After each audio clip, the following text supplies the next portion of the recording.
Welcome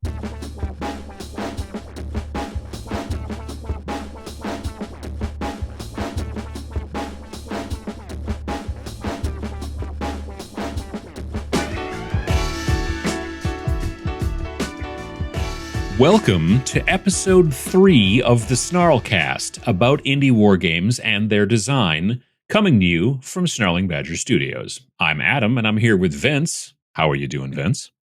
Oh, I am fantastic, buddy. I'm ready to go. Nice. That's very cool. This episode, we're going to talk about what is your why? It sounds cryptic, kind of. What is your why? That's right. Yes, we are going to talk about that. It's a very important subject, actually, because this isn't the type of field you get into to become rich quickly. Because oftentimes in a lot of work, you could explain like, well, what's your why? Well, because I want to make money or pay my rent or something. Yeah. Whereas game making is not that. So you better have a different why. Exactly. Yeah, I think it's important to sort of talk about this, especially sort of earlier on in the podcast to some degree, or in the earlier on in the episodes, because I think it's an important thing that people should figure out. It's not that difficult technically to make a war game these days and to get it into a situation that it can get into people's hands all over. But that doesn't, just because you can doesn't necessarily mean you should.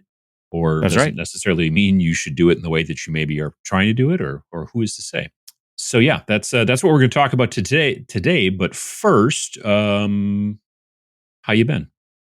Yeah, I've been all right. As per many weeks, it's been a very busy week. I'm actually in the middle of a period where I don't have to travel too much right now as we're recording this, though I'm sitting at the precipice of having to travel a lot. That is to say, like we're not, as we're recording this, we're not that far away from Adepticon. And then I have a bunch of work travel coming up after that. So it's just going to be a very busy couple of months. So I'm doing my best actually right now to enjoy being able to be in a regular schedule and trying to get as much kind of work done for the channel and, stuff like that. Right. Yeah. I was not good this weekend. I didn't paint any terrain. I've been trying to, when I'm not doing stuff for my channel and I'm not doing stuff for Twitch and things like that and whatever, I am trying to get a lot of terrain painted. And instead, I just was like, you know what, though? These new models from One Page Rules, they got that Grimdark Future Firefight 2-player starter. The Human Defense League guys, I don't know what it is about them, but I just think they're cool looking. They're super like chunky. They're like old school Cadian kind of chunky. Like the new Cadians are all like generally more proportional and don't look like weird mutants, and that's fine. I think that's cool. But when I saw these models, I was like, but those are pretty kind of cool. So I mostly scraped the mold lines off. Did of course find a couple after I'd already primed them, but I was like, well, again, these are tabletop pieces. So, I did spend some time yesterday and today getting those dialed in, and I started painting today and everything. So I should have probably been doing some terrain, but I wanted to take a break from terrain and do this. So, I don't think that's a failure. You're still hobbying. That certainly counts. Yeah, I suppose that's true. I got into something this weekend that I'm sure many of our listeners can relate to, wherein my airbrushes are like, I got a couple of different sort of workhorse airbrushes. Mm-hmm. Both of them were just like, I had let them go for too long without deep cleaning, and they were both kind of messed up. And by the way, the water trick wouldn't work. I know Uncle Adam always has his trick of just like, put it in water, you'll never have a problem. The issue with that is that one of them is running lacquer primer through it. Okay. Mm-hmm. So as a result, you can't just put it in water. That's not going to actually do anything. You have to use like lacquer thinner and stuff. Anyways, so I spent about an hour having to futz around with my airbrushes and get them all stripped out and cleaned out and stuff like that. So that was a fun, sudden surprise. I've never been a lacquer user, so I don't have any feedback on that. But it was funny because I was using my airbrush actually, was it last night or this morning? I don't remember exactly, but I was, priming black and then doing like a red zenithal and giving it a slightly brighter red highlight and all that kind of stuff on these guys because I wanted to make them some sort of crimson brigade or something like that. I think that'll be fun. But like my airbrush, if you look around the edges of it, like there's brass you can see, like there's chrome that's been rubbed away and all that kind of stuff. but the inside of my cup looks like I've never used it. Like it's just like there's nothing.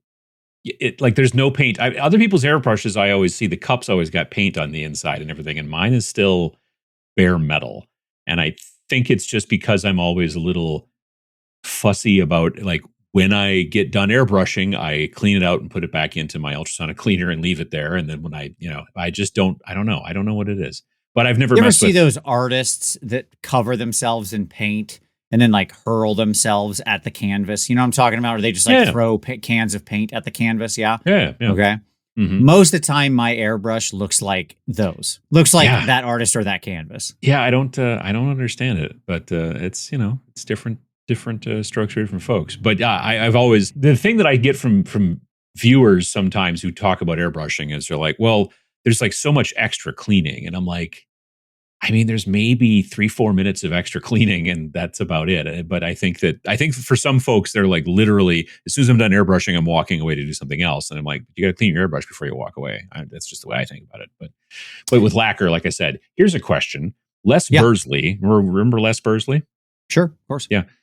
He was a kind of a big wargaming YouTuber painter back in the day. He doesn't seem to make the videos anymore or anything like that. But he used to talk about he would do deep cleans on his airbrushes with acetone. Sure. Yeah, you can use all sorts of solvents like that. In this case, I'm doing it often I often deep clean my airbrush with 99% isopropyl alcohol. That'll strip most bad stuff out without damaging the O-rings. That was my question: is does the acetone damage the O-rings? Like isopropyl, I wouldn't think it would. No, I don't think so. I mean, it probably depends, frankly, on like on the O-rings and the construction of some of the certain airbrushes. Maybe there's some that could be harmful toward. Yeah. I've never really used acetone, so I couldn't say for sure. I mean, I'm sure it'd pull the paint off. That's for sure. Also super flammable. Yes. So is the lacquer thinner I'm using, to be fair. And that doesn't damage anything. So there you go. That's true. So okay, so we got some painting done, and that's cool. You got some cleaning done. That's cool. I did paint as well once I had it fixed. I assumed that makes sense. Well, I mean, yeah. Otherwise, why would you do it? Let's see what types of things. We before this recording started, we talked about some things that were moving forward on our next game. That's right. Which at this point we can tell people is a game. It's a brutal sci-fi fantasy skirmish miniatures agnostic skirmish game. That's right. Yes, with solo and co-op and the whole shoot and match there, and also versus. So that's cool. But it is done with first pass of editing at this point.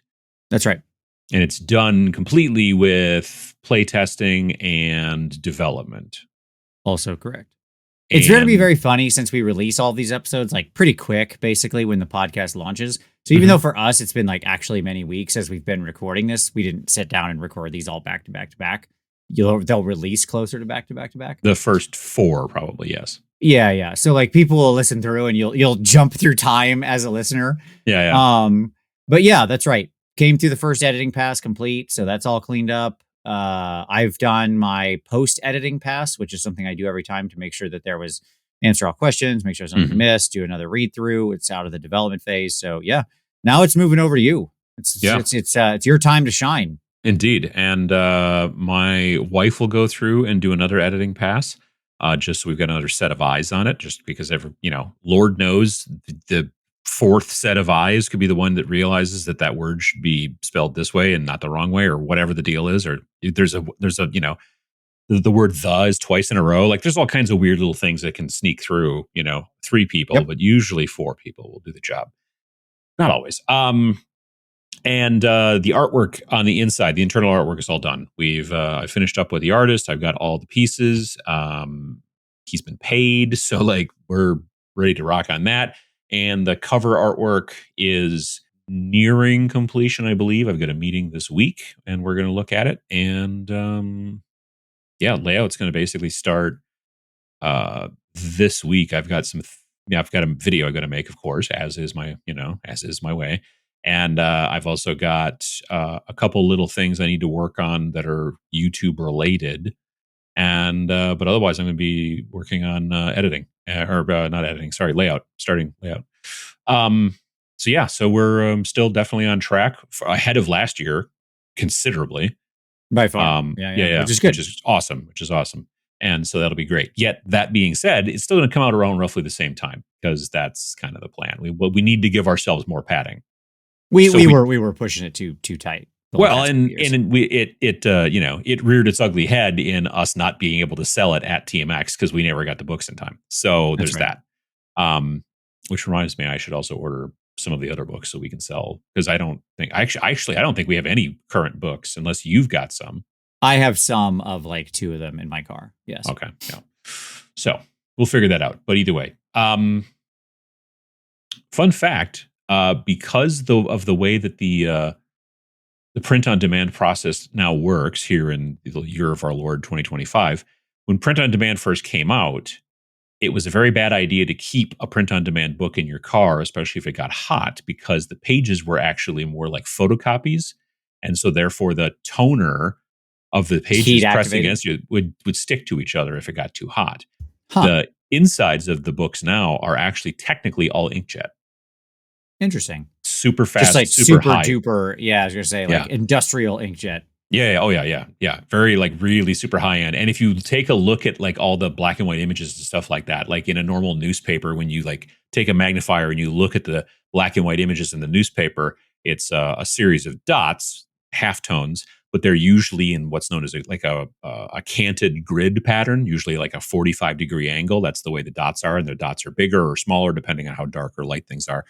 The imagery inside these books, the dots are not in a grid pattern like that. They're something that's called stochastic. So they're kind of almost randomly clumped. And that's how they make the darker and the lighter and everything like that. But it gives a finer looking image than like New York Times or some other kind of like newsprint, black and white type kind of vibe. So, yeah.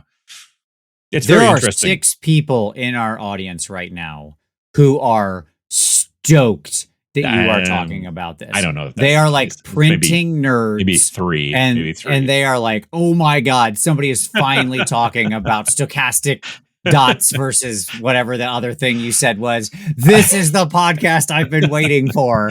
I've been working in graphic design for a long time. So yeah. Sure. As soon as I like literally I was like looking at these pictures one day and I was just like, these look so interesting. And then I pulled out like a camera lens and turned it around the other way and used it as a magnifier. Sure. I'm like, oh, stochastic. Oh, that explains a lot. And nobody cared. But nonetheless, yeah, so that's all in progress. And so that's going well. Have you played or painted anything recently? We kind of touched on some things that we've been painting, I guess. We sort of did that out of order. Yeah, I mean, so I played a couple games of not an indie game this weekend. I played a couple games of Age of Sigmar because I haven't gotten to play anything for a while, so that was actually good. Just getting back in the swing of that. Painting wise, yeah, I finished up a couple things. I finished up this big crazy non-metallic knight I've been working on. So that was very fun. He's like it's a complete non-metallic thing. And now I am painting. He's made out of clay or something? No, like it's just a very crazy non-metallic figure. Like he's in armor, but the armor's insane. It's every sharp edge line. I did the whole thing in NMM, and he's got angel wings. So you're saying non-metallic metals? Yes. So he's metal, but you're not using metallic paints. Correct. As opposed to he is not made out of metal. He's made out of... Yeah, he's made out of resin. Sorry. Or, well, I mean, the model itself could be made out of, I don't know, ceramic steel or some crap like that or whatever. Sure. Yeah. But yeah, no, it's a standard 3D printed resin model. It's just something fun to do. Made a couple of videos out of it. Now, when you say a knight, you don't mean an imperial knight. You mean like a ye old shining knight. Yes, correct. I see. Okay. He's a bit of like an angelic knight. Right. I thought you meant like a, big robot. I understand. No, I do want to turn to a big robot soon, actually. I've started the planning for my robot for this year because I paint one robot per year, one big giant robot per year. And I think this year I want to do a corn one. So I've started actually planning for that and talk to somebody about some bits I want to have printed. So yeah, there you go. I'm going to be doing, I actually finally got a hold of issue 509 of White Dwarf has a combat patrol, actually has 2 combat patrol lists in it for Warhammer 40K. One is Imperial Knights, but it's technically just 2 baby knights, 2 of the armigers. And the other one is Chaos Knights, which is basically 2 of the war dogs, I believe they're called. And in true GW fashion, when you went to the website, the armigers and the war dogs were all out of stock. So luckily, I already had armigers in stock in my basement. I just grabbed them off the shelf, and so they're fine. But I went to my local shop, and they did not have the what do you call them? They didn't the war have dogs, the bad guy knights. Yeah. But I did find them finally. That's good. So I'm going to be doing that. That's probably my next project on Twitch once I get finished with these Trench Crusade models. Is I'm going to be doing They're really fun. Sets. Like legitimately, I love painting armigers. They're so fast. They're so I've painted one in the past, so it'll be interesting. And I think when I do the chaos ones, I think I really want to mess them up. So that would be fun too. Yeah. They're a really good like weekend project type of thing. You know, if you know you're going to have a good paint run, like honestly, a little armiger night is pretty fast. Well, like I said, I'll probably be painting them on Twitch, so it'll go a little. It'll spread out, which is fine. And then actually, in less than a week from as we're recording this tonight, so basically this upcoming week, Saturday, Sam and I are going to get together at my studio, and we're going to play a game of Trench Crusade. Talking about Trench Crusade. Whoa, hello. Yeah. Okay. Yeah. I mean, we got to do a whole episode on Trench Crusade after you get your game in. I want to hear details. It is on the list, I think. It is. Yes. I agree, but also I wanted Sam and I basically wanted to get together and play a little bit. So because we're also planning on trying to play the factory team for the Army Painter. A bunch of us are going to try to play at Adepticon as well. So we just didn't want to walk into it. Like I've run the play loop myself, but I've never like played against a person per se yet at this point. I've just been doing play loop against myself to kind of like learn how the system works. And so I want to be able to, we both of us want to play so that at least we get the hang of it that way and then we can play. So, plus also like he, kit bashed an entire faction. He kit bashed an entire force for, I think, Heretic Legion. And I'm doing the regular, STLs for Trench Pilgrims, which I do wish that they were sculpted to be a little bit more robust. Because I have snapped off a flail and a mace so far. Like, I don't even remember snapping the mace off. I don't know what happened, but I've got what's her name? She's the stigmatic nun. There's two stigmatic nuns in the Trench Pilgrims force. There's the one that is like literally just covered head to toe in armor, and she has, I think, a pistol and a sword.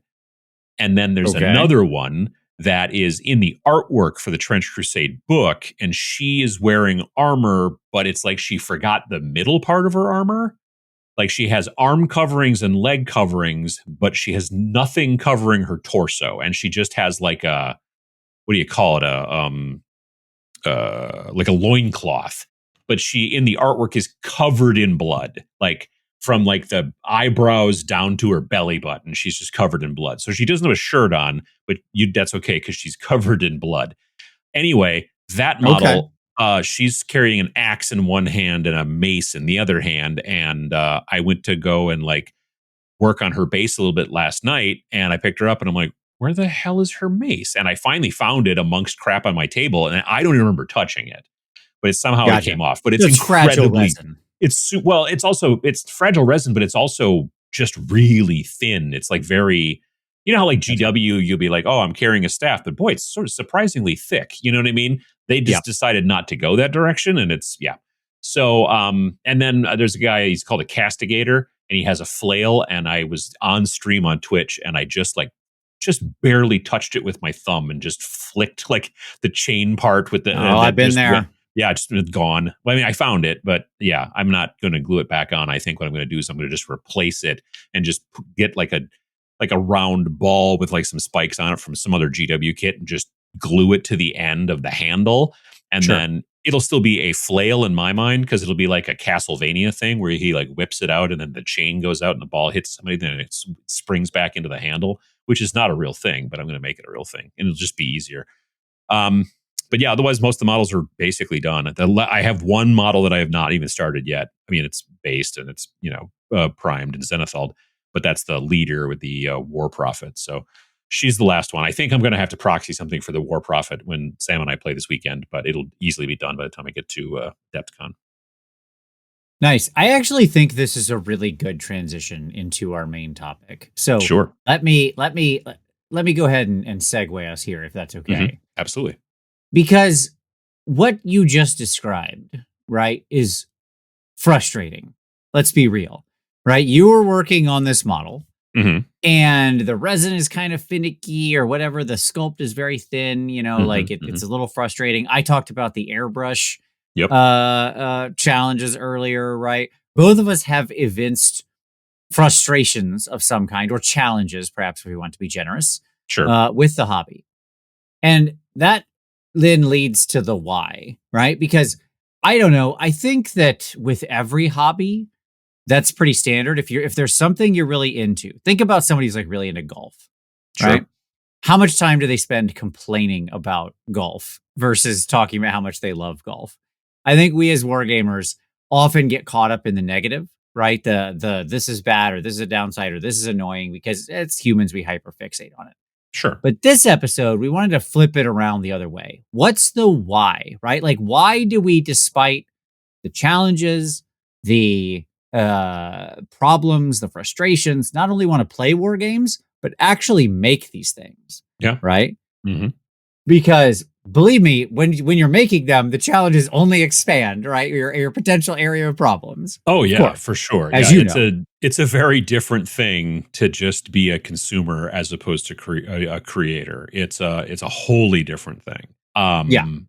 For sure. And it is a thing. I don't know. There's a lot of reasons why you might want to get into it. What we wanted to try to talk about here was reasons why, not why you might not, but at least to help you identify why do you think you want to put yourself through this? You know what I mean? Like, what are the reasons? Yeah, absolutely.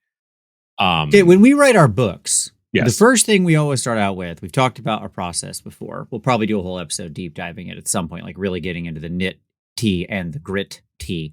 Mm-hmm. But we talk about how we start with the guiding principles, 4 or 5 bullet points that are what this game is all about. Yeah. And the reason you and I are both fans of that system is because it sets a North Star, right? That you are always driving toward when you then write everything else, when you write all the rules. To me, it helps to combat scope creep as well. Absolutely. Mm-hmm. To me, the why of wargaming is the North Star for all of us. So I actually wanted to start with us grounding, like, why do we love wargaming? What is it about this hobby? Okay. It has to be like, it is a very weird hobby we've decided to dedicate a big portion of our lives to, not just as players, but as creators, right? It's time consuming in a big way. Mm-hmm. There's a cost. Now, it's not, that is to say, like, most hobbies have some kind of cost in them, but it ain't cheap often, depending on how you do it. It can't be just we like painting. I mean, I love painting. You like painting, but we could just paint any old thing, right? Like we could just paint D&D figures or stuff, or put them on our shelves or whatever, right? But no, we want to use them in games. I like to paint things to use in games. Exactly. But there are a lot of people out there who just paint, like they don't play at all, but they want to be the one, they want to be in display painting and do competitions and things like that. But that's not exactly wargaming, because you're frankly not wargaming. You're just painting, which is fine. Nothing wrong with that, but it's not the same thing as being a wargamer. But then there's also a lot of wargamers that don't want to paint. I mean, it's a weird, I remember trying to explain this once to a person I worked with, and they just couldn't understand what I was talking about. And I generally am relatively clear in my speech, and I'm generally someone who can explain things. But this guy was just like, but it's what do you mean it's a game? Like, how does that? And I think to a lot of people, the concept of doing something that's not a video game is very strange. Or, well, it's a board game. It comes in a box. You open it up, you play the board game, and you put it away again. I'm like, well, no. I mean, that's the thing, is that this is a weird hobby, and it does have a learning curve. It's definitely got, you've definitely got to be of a specific bent, let's say. I agree. And so what is it about us as wargamers, right? Like, what motivates us to want to play these games? Mm-hmm. Yeah. That's something different than just wanting to be a painter, or maybe because there's people who maybe just like the lore, or read the books, or whatever, Or right? collect, That's all. sure. Yeah, whatever. All that's fine. I'm not diminishing any of that. No. Okay. They have different whys. What I'm saying is the why for you and I of why we want to play these games. Okay. Mm. And I think that's interesting.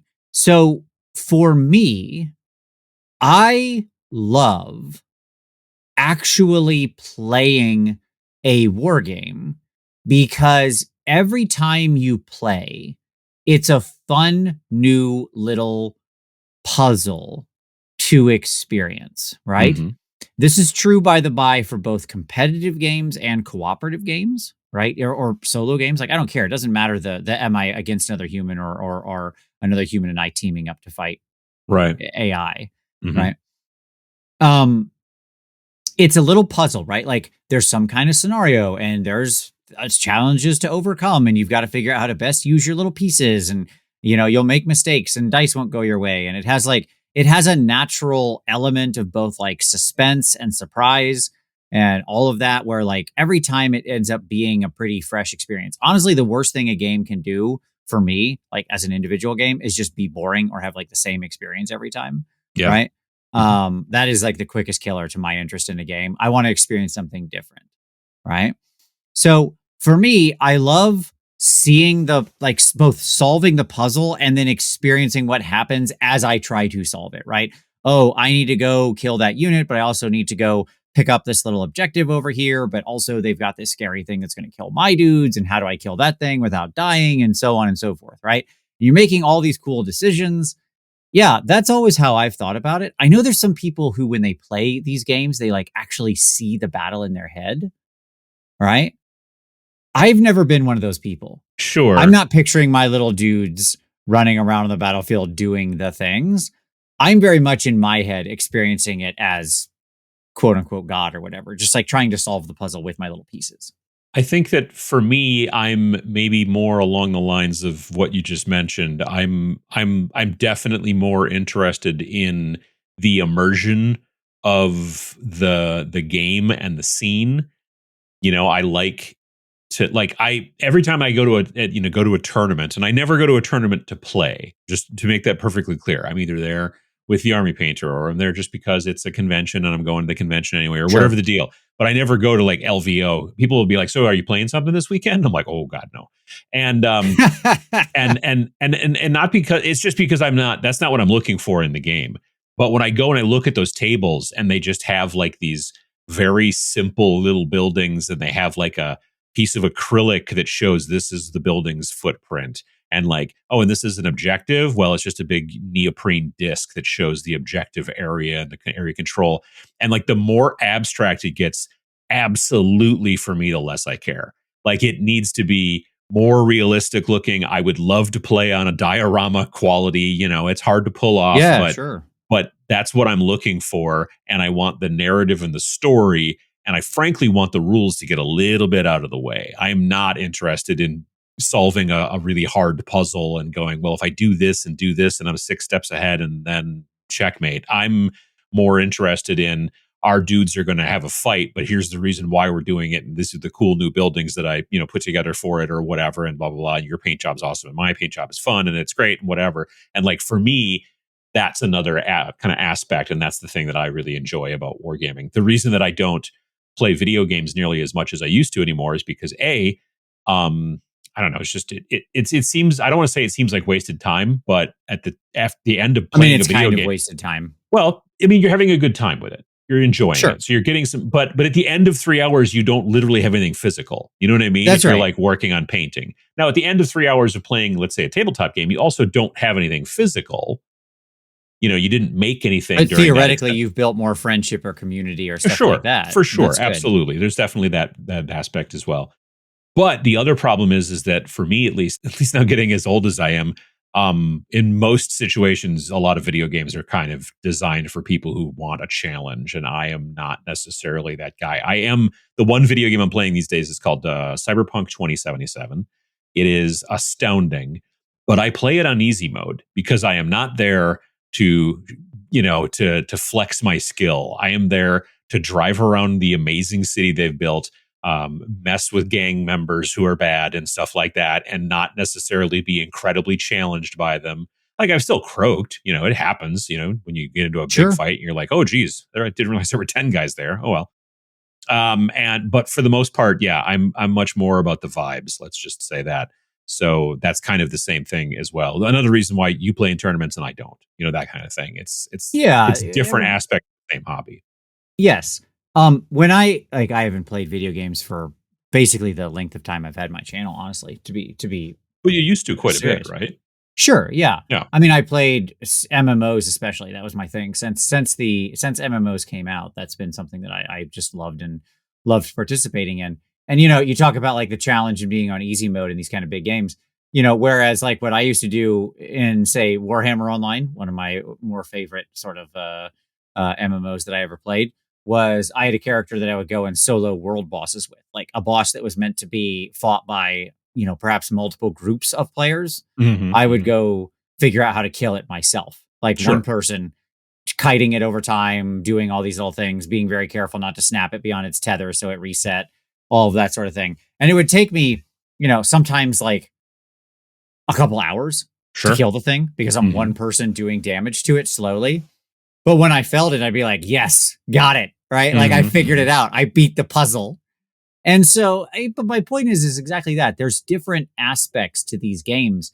And I think this is actually a really good segue to the design thing, because I think knowing your why of why you play these games should also be in the front of your mind when you turn to designing a game, because absolutely.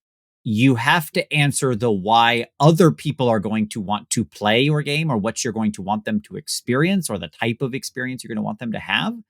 And if you're clear-eyed about what you like and you design a game that's like that satisfies your why, chances are there are other people out there who share your why. And so that's your audience. That's who you're speaking to. Like, you enjoy playing in tournaments. I do. But we've never made a game that would be a tournament game. That's right.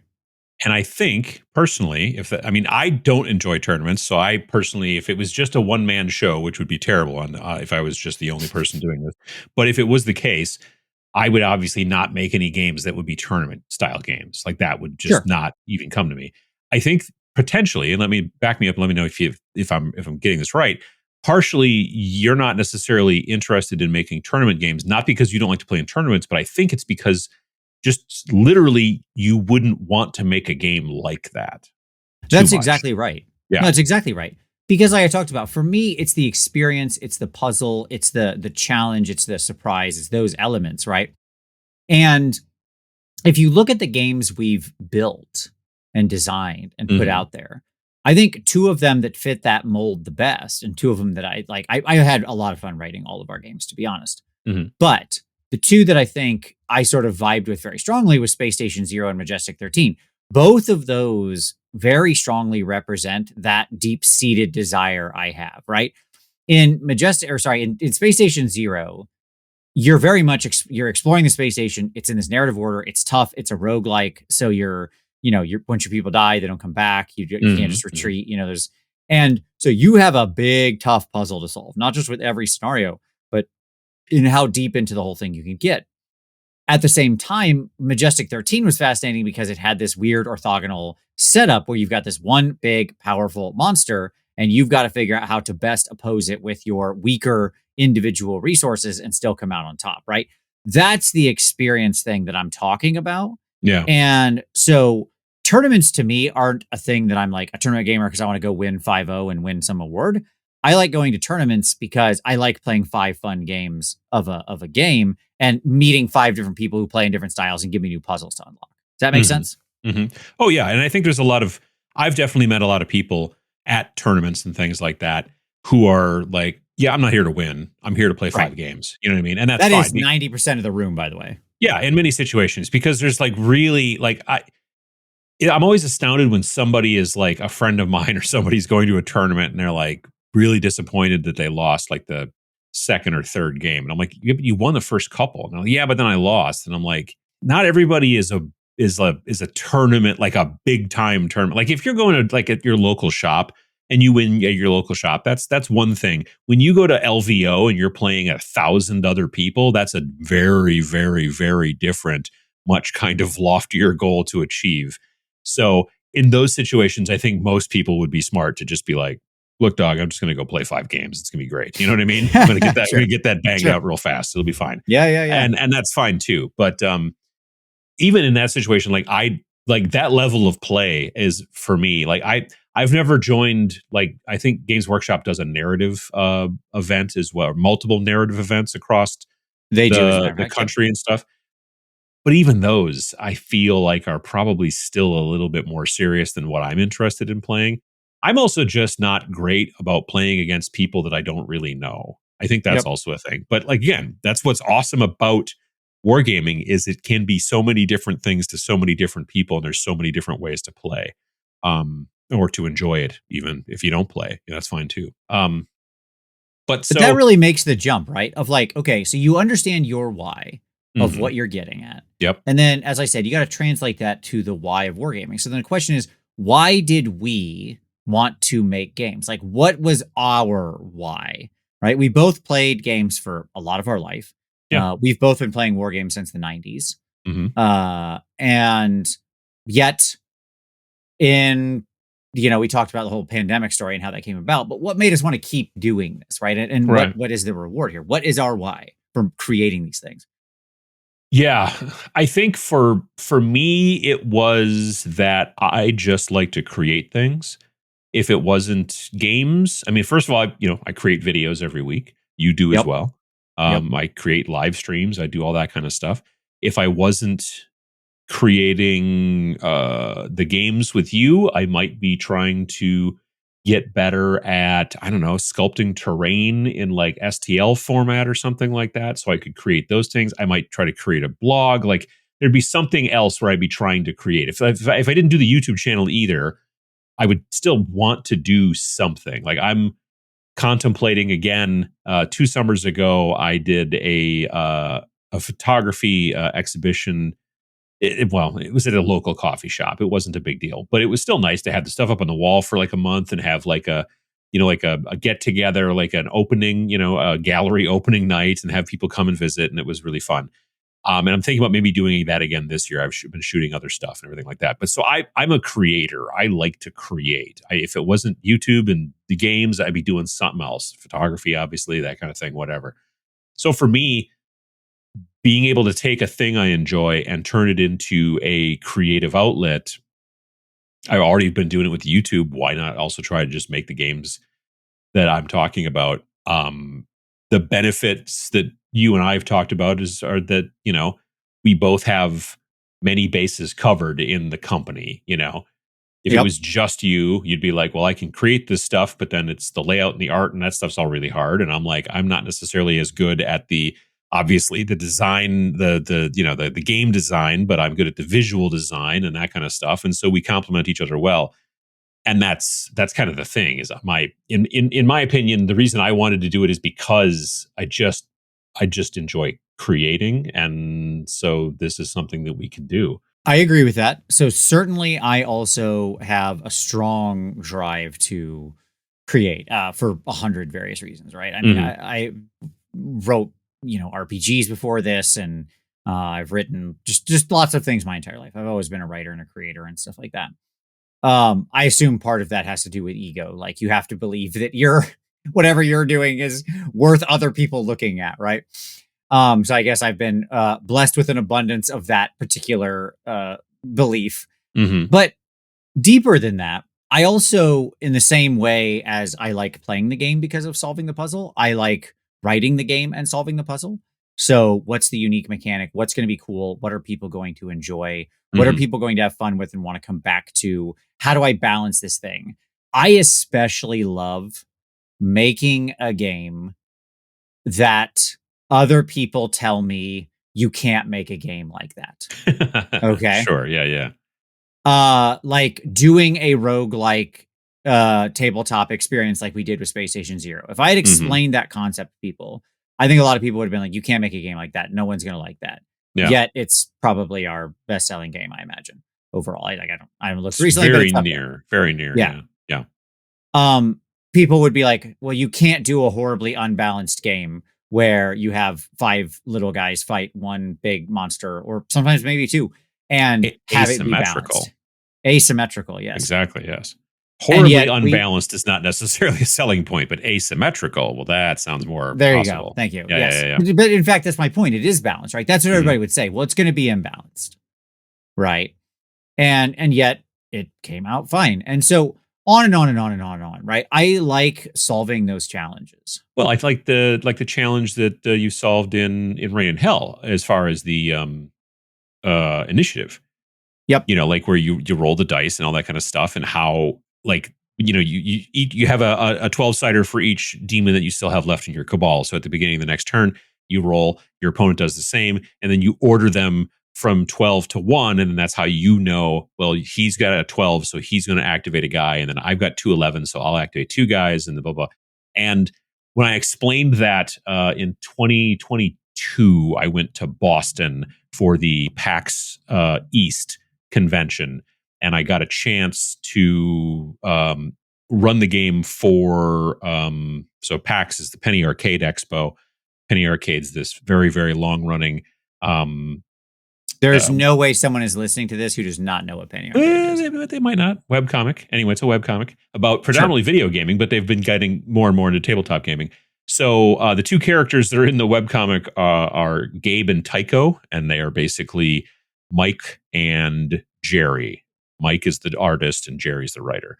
Jerry and their lead graphic designer, who's a great guy named Kiko, I got to run that game for them. I got to teach them how to play Rain and Hell.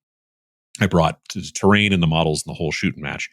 And we ran through it. And as I was explaining to Jerry, aka Tycho, who is a big fan of rules and he being a writer and a wordsmith himself, when I was explaining to him how the initiative system worked, he got angry because it was so cool. He was just like, just ticked off about how cool it was. And I'm like, yeah, it's a great system and it worked out really nice.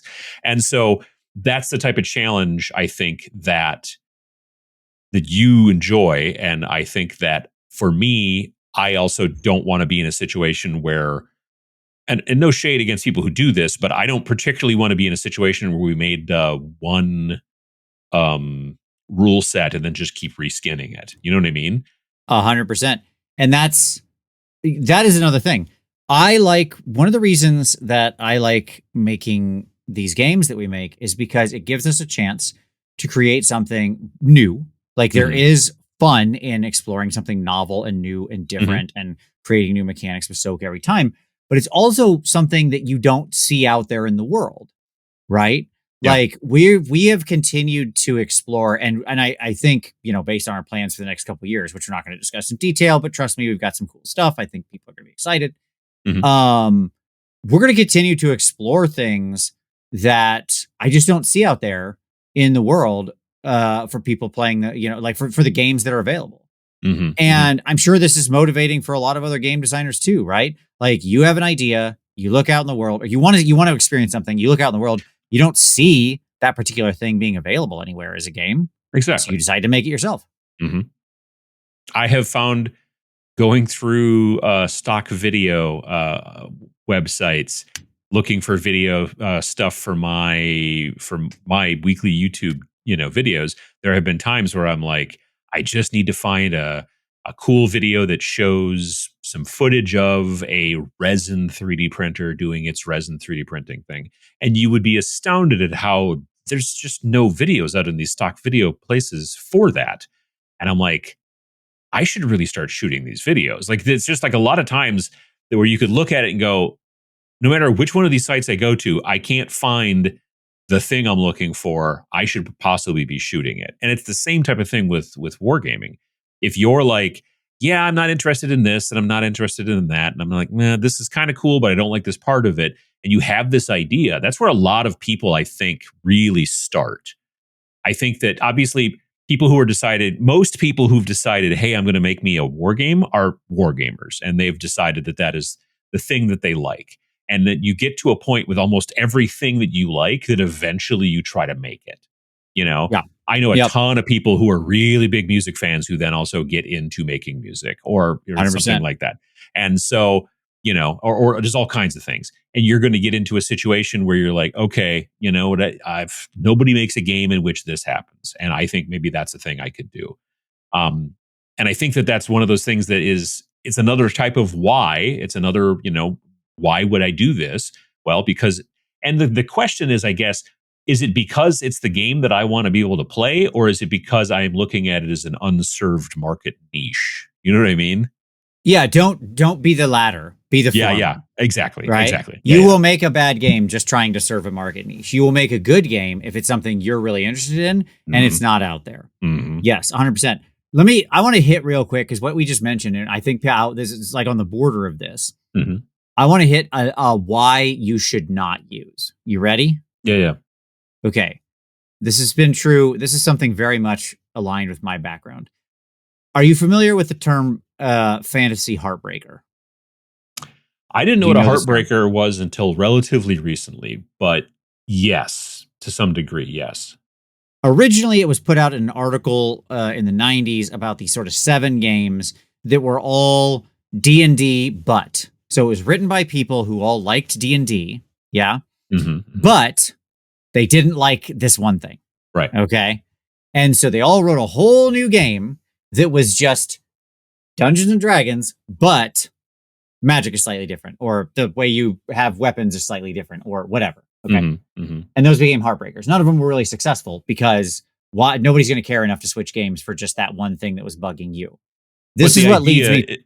The idea of a heartbreaker now, both in wargaming and in also RPGs, is that I like this thing or a combination of these 5 different things, and so I'm going to make my own version of it and slap them all together. Exactly. I think if you spread out really far and you do like an homage to several things, you could still make it work as long as you made it your own. But heartbreaker is the why. So let me bring this home to wargaming real quick, and I want to get your take on this.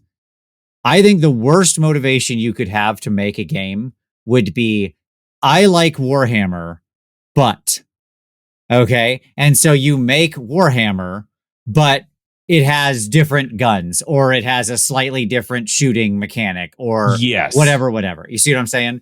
Where it's like that kind of an adjacency. So you have Space Weirdos, which is a game that I love, and I actually have it right here in front of me on the desk. And it says right on the cover, Space Weirdos, a skirmish heartbreaker. So this game, and if you open it up on the inside, it is, first words are, Space Weirdos is my skirmish heartbreaker. In RPG terms, a heartbreaker is a fixed version of D&D published by an amateur. In my online circles, a lot of old school D&D people are discovering or rediscovering miniatures wargaming and starting to write rules when they find the big games too expensive and convoluted. So it goes on from there. And in that situation, I think it worked out well for him because, he's sold a lot of copies of this. This is, I think, got the adamantium or thing, whatever badge. But he didn't just write Warhammer, but. No. He's been a bit cheeky with the use of heartbreaker because I appreciate it. I appreciate, putting a lampshade on it and all that. Mm-hmm, and he's a great writer and a great creator of games. But realistically, no, this is actually him making a completely new thing. He might have been inspired by frustration with Warhammer. Multiple different things. Sure, absolutely. Yes. But it's not just Warhammer minus the elves, or I want Warhammer, but this time bolters are way cooler. The shells actually explode like they're supposed to. Our shooting exactly. Are awesome. Exactly. Like it's. I think that, and the thing that I think is interesting, and I know we're going to talk about this in a future episode. The thing that I also find interesting is when indie creators are like, I'm going to make a game and they see it in the future as being the next Warhammer. Like, they're not even like, I want to take Warhammer and just tweak it. They're just like, I want it to be as big of an ecosystem as that. And we've got in our list of different things we want to talk about in the future, talking about like the different, like, should you make a game as an ecosystem? Is that a thing you should do, and that kind of thing? But in general, if you're just like, I want to make a game because there's nothing quite like it out there, then I think that's a good enough reason. If you're like, I like wargaming, I like 100%. creating, and I've not seen a game like this, and I think that maybe it might resonate with some people, then yeah, I mean, that's a totally good reason, Or by the by, I want to shove these like 6 ideas or 6 different sort of concepts together from other games I've played. That's also completely valid. Yeah, and Like see what that happens, Yeah, that synergy is frankly how a lot of movies get made and shows get made that are really good. How many times do you hear the blender pitch, right? Oh, sure, This, yeah. or whatever, this is this plus this. Right, yeah. It's Reacher plus Aaron Brockovich. And you're like, wow, Sure. I don't understand how that works. It's a super tough investigative lawyer Right, breaking yeah, up yeah. corporate justice, Yeah. who sometimes you got to mix it up. Boom! I just like that show is coming to CBS this fall. It's already been greenlit. Yeah, exactly. Absolutely. Get on the horn, Hollywood. I'm ready for it. It's going to be on like Paramount Plus or something, but still, it's not bad. More It's not likely. bad. But yeah, so like that type of thing is also fine. I think that the worst idea, if there is a worst reason, here's the worst reason to decide you want to design this game. The money and the fame. You know what I mean? Like sure. that is in that situation. There's so many other things you could do instead, really. So you really should be doing it for the love of creating the thing, and because it is not as difficult to do anymore as it used to be. Like it used to be almost impossible to get people to be able to find your game, because if it wasn't in a store, it's like it didn't exist. And then the internet came along, and then PDFs came along, and then like all that kind of stuff, and print on demand. And now it is far easier for people to find your thing.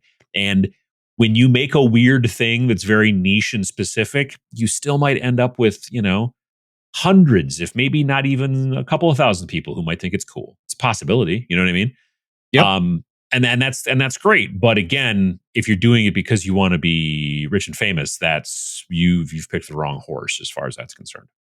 Yes, there's no business case where making your own war game actually works out for you, right? Like the cost of understand that you basically have to count your time as 0. It's not. You're worth something. Your life is worth something.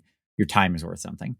But the reality is that there's the very likely outcome on the other side is not success, or you're going to be able to pay off your house or something like that, right? Mm-hmm. I hate to think of a world where everybody's like, well, I'll make the next Trench Crusade or something like that. Like, sure, no, you exactly. Won't. No, you won't. The Trench Crusade folks didn't know they were making Trench Crusade. I mean, they knew they were making Trench Crusade, but they did not know that they were going to end up with like the kind of fervor that has seemed to have come around it as it has. And I think that's going to be very interesting to see where it goes. But it's a 1 in a million sort of shot. Like you and I have done, we've done fine with our games, but we've also had this amazing, we cheated like so hard by taking a decade to build an audience, each of us, so that by the time that we launched our games, we were cheating and had all these people that we could talk to through our YouTube channels. So, all you got to do is just that, and then you should be fine. Then, you should be able to create out a game and it should be great. So, there's that. But that doesn't matter as long as you're okay with the concept that you're doing it because you enjoy it. You are not necessarily going to get your time covered in a kind of minimum wage type situation or whatever. Yeah. And you may have to pay in some money to get artists and whatever and that kind of thing. But on the other hand, you could also still just create it. Like I was talking about this not that long ago. There's a game out there called Mech 28, MEK 28. It is a TXT file. Like there's no layout. There's no it's literally a free downloadable TXT file. You have a robot, you fight against another person and their robot, you kit bash the robots and they're cool and whatever, and you have a good time with it. And it's an entire little kind of mini sort of game. It's not an ecosystem that's going to have codices and expansions and stuff like that. But you can do it even without having the background in graphic design, even without having a lot of artwork, all that kind of stuff. You can kind of do it and put it out there and people can find out about it all over the place. Yeah, there's no Mech 28 8th edition coming. Is that what you're saying? No, not even that I know of. No. Yeah. So this we should draw to a close here as we're getting sun's getting real low. Yeah. So with the question of like, how, if our audience is listening to this and they're thinking about making their game, how do they know if they should go forward? Right? How do they actually answer that question for themselves? So I'll answer first because I've been thinking about this. Okay. Yep. So here's my answer. You should go forward and make your own game if one, you know your why of wargaming and what interests you, why you're passionate about the hobby. Two, if you understand that it's going to be hard and take a long time to work through and write, and that it's going to be, 4 times as much effort as you think, even if you think it's a lot. Okay. And 3, that you think you've got something that other people would find fun and you want to share your passion, right? That's the reasons to do it. If you can check those 3 boxes, to me, yeah, go for it. Like, why not? Absolutely. Right? I'm going to harp on this again. This is the best time to attempt it, in my opinion, because of the ease of putting it out there and having people being able to potentially find it. If like we've both produced games in the past, in the dark ages. Like the first game that I ever produced with my friend Peter was in 1992. PDFs weren't even invented yet. That's how old it was. It was 2 years until PDF came out, evidently. And so we had to make it a physical thing, and we had to like stand there in a booth at Gen Con and try to sell it to people, and they look at it and go, I don't know what the heck that is. And that's a hard hill to climb. And nowadays we are blessed by the fact that you could just make a game that was just totally a text file that you can put up on itch.io and people can grab it for free and you can get your creations out there into people's hands. Or if you want to go fancier than that, you could make it something that somebody buys over at Wargame Vault or Drive-Thru RPG or whatever. And you can even go fancier and start getting into maybe Kickstarter if you want to go down that road. Neither of us want to, but let's say you did. You have all these options. Yeah. That'll be an episode in the future. For sure. For sure. But you are in a situation now where the how, at least on the technical end, is not difficult. Now it is. That's right. Really more why and what. And that's really kind of the important thing that you as the creator need to think about. And if you are interested in thinking about it, I would tell you to definitely do it, because the actual how is not nearly as difficult as it was even 10 years ago. Agreed completely. And by the way, the best thing you can do to write good war games is write war games and play war games. That's it. That's the training. The more different games you play, the more different games you write, the better you will get at this thing. That's it. Like, we'll talk again with all sorts of future episodes. We'll talk about like our creative process and like how I think people actually run up to it. But just do it, engage in it, play it. If you've got the passion and your expectations are correct, yeah, go for it. Yeah. Put it out in the world. I want to know what you got. Rain in Hell was neither of our first rodeos. Yes. I mean, it was our first rodeo working together, but it was not for either of us our first game. So, and I know we're going to talk about this in the future at some way, but the concept of like, I see people all the time who are like, well, this is going to be the one. And you're like, oh, cool. How many have you made already? Well, this will be the first one. You're like, it's like if the first song you ever write is the one, that gets you the Grammy. That's rare. It's very rare. It happens, but it's rare. Yeah. There's a song by They Might Be Giants called "I've Got 2 Songs in Me," and I just wrote the third. And it is it's kind of a country tune, sort of, but it makes sense. Yeah. So again, like I said, if you're interested, you should definitely think about heading down that road, understanding that it is a tough road. There are big rocks. But the actual production and getting things into people's hands, that one's a much smaller rock. It's just how do I actually do it? How do I write it? How do I make it so people care? How do I get it out to them? The marketing's still a real big rock. But it's definitely doable. And it is, if you're into it, I think really kind of fun. I completely agree. And if you want to know more, hey, just come back for the next episode, because we're going to, and the episode after that, and after that, we're going to keep taking you through all sorts of thoughts on how you can do this and have fun and hopefully have a little bit of success too. Yeah. And we're going to start talking probably pretty soon. We haven't really done it so far in these first episodes, but we're going to start talking not just about game design, but also about indie games and things like that. I don't want to say we're going to do reviews, but we're going to definitely kind of chat about some indie games and things out there that we like and that we think that we think are interesting, that might be worth your time to take a look at and stuff like that too. So that's a little bit further down the road, maybe, but yeah. And it's for us, like I said, this is the beginning of March as we're recording this. When you hear it, it'll probably be around Adepticon at the earliest, if not, when you hear it. We're launching it just before Adepticon is the current plan. But while we're at Adepticon, we're planning on trying to do some, some quickie interviews with some different creators and things like that in the indie space. Just, some audio stuff and everything like that. So that'll be fun too.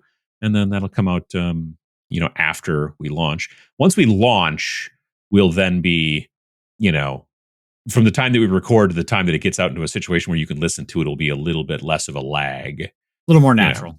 A little more natural. So that's fine. But I read a bunch of different things that said when you're launching a podcast, it's always good to launch with like 4 episodes at once. So you've got something for people to kind of binge, but it also makes things better for SEO or some other crap. I don't know, whatever. But yeah, I want to thank you folks for checking out this episode of the SNARLcast. We hope we were able to teach you something about maybe why you might want to make your own games. Please check out our website at www.snarlingbadger.com/snarlcast for more information and more episodes. Follow us on your podcast software of choice. Leave a review if you get the chance, and we appreciate your time. Thank you very much, everybody.